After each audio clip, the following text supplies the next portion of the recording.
Good evening and welcome to the Channel Studios here in London with your international news around the world in 5.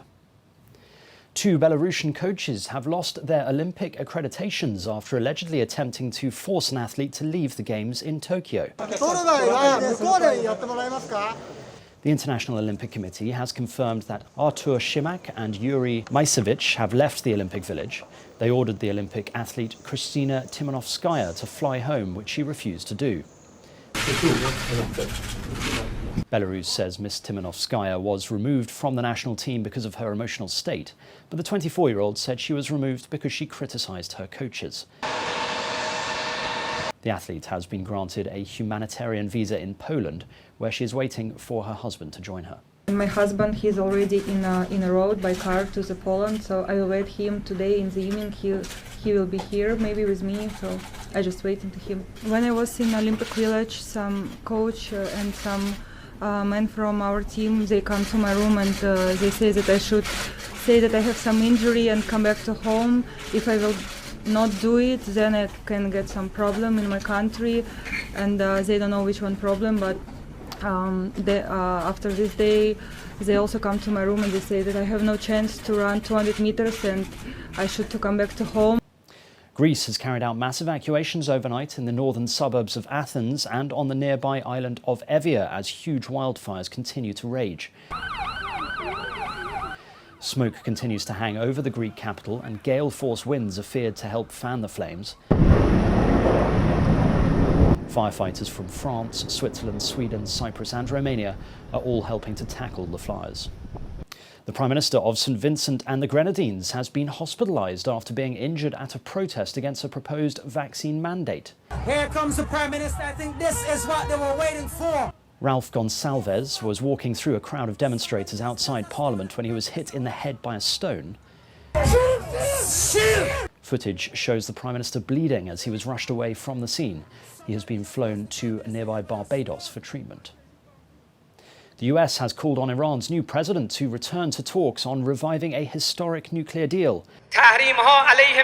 Ebrahim Raisi was sworn in on Thursday, saying he would support any diplomatic plans to end sanctions on Iran.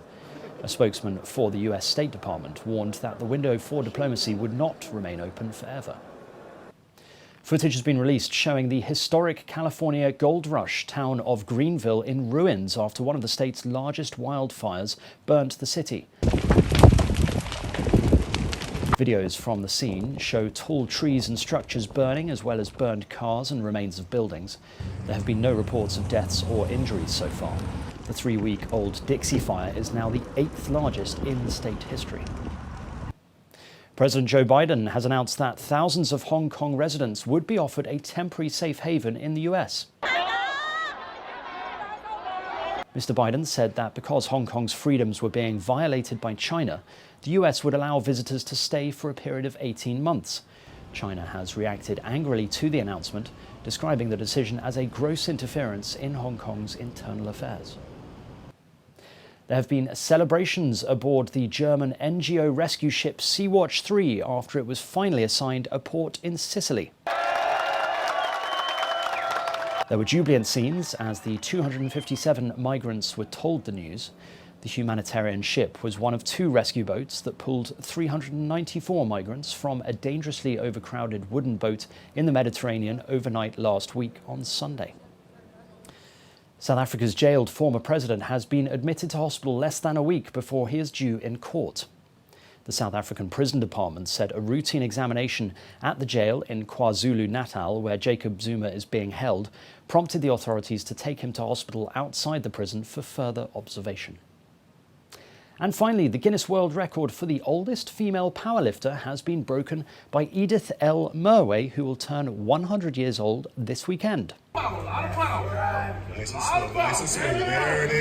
According to the Guinness World Records, at 99 years old, she holds the title for the oldest competitive powerlifter after lifting upwards of 150 pounds on the circuit in her home country of the United States. All the more extraordinary as the Florida resident only started weightlifting 8 years ago at the age of 91. And that's your international news around the world in 5. Now back to Millicent in Lagos.